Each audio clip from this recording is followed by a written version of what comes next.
berkaitan dengan poin dari rencana pemerintah ya untuk memangkas produksi. Sekali lagi memang masih belum ada statement dari pemerintah, tapi mungkin overall dari tanggapan pelaku industri sendiri berkaitan dengan hal ini seperti apa begitu? Ya, pelaku-pelaku industri itu tentunya melaksanakan semua perizinan yang sudah disetujui oleh pemerintah, kecuali peti, kecuali peti ya. Jadi karena tidak berizin memang kita lihat perusahaan-perusahaan yang selama ini patuh tentunya menjalankan apa-apa yang sudah disetujui dan diberi izin oleh pemerintah. Nah, kita lihat situasi sekarang, konsumsi daripada biji dengan 49 smelter untuk RKF dan 6 smelter untuk HPAL itu sudah hampir 300 juta ton per tahun. Nah, artinya 2 kali dari rencana pengurangan ke 150 juta.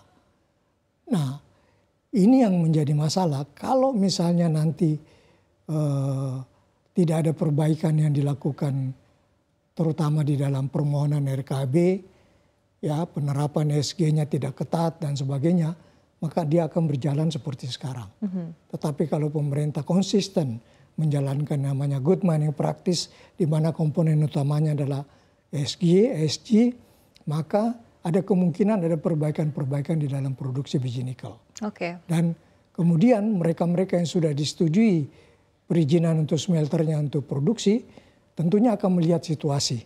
Bagaimana supply demand daripada misalnya nickel pig iron, ferronikel, nikel mate, ya MHP dan yang lain-lain.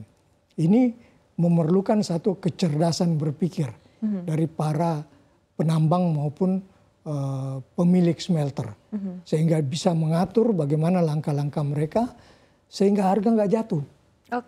Ya, inilah yang merupakan ujian di tahun depan, bagaimana strategi dari pemerintah dan strategi daripada perusahaan bersama-sama untuk melihat kondisi pernikelan di dunia dan di Indonesia sendiri. Untuk mencapai keseimbangan. Ini yang paling penting. Ya.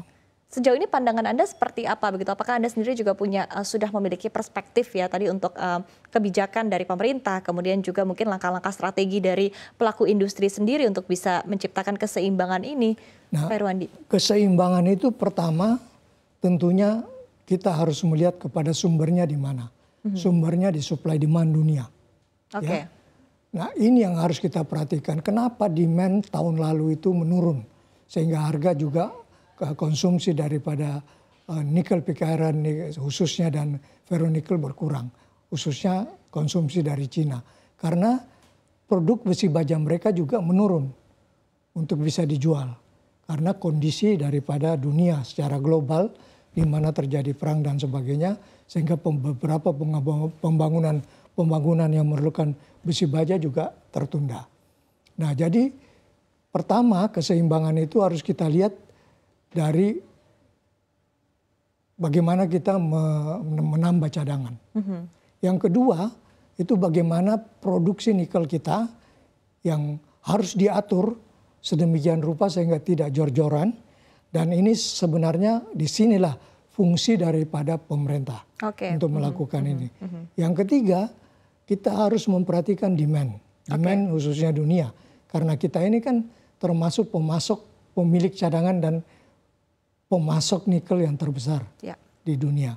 Nah, jadi kalau kita bisa mengatur itu semua dan tentunya tidak membuat suatu kekecewaan baik di industri smelter maupun di industri pertambangan dan pemerintah, kalau ketiga-tiganya ini bersinergi, maka kita akan pasti bisa dapat mencapai keseimbangan itu.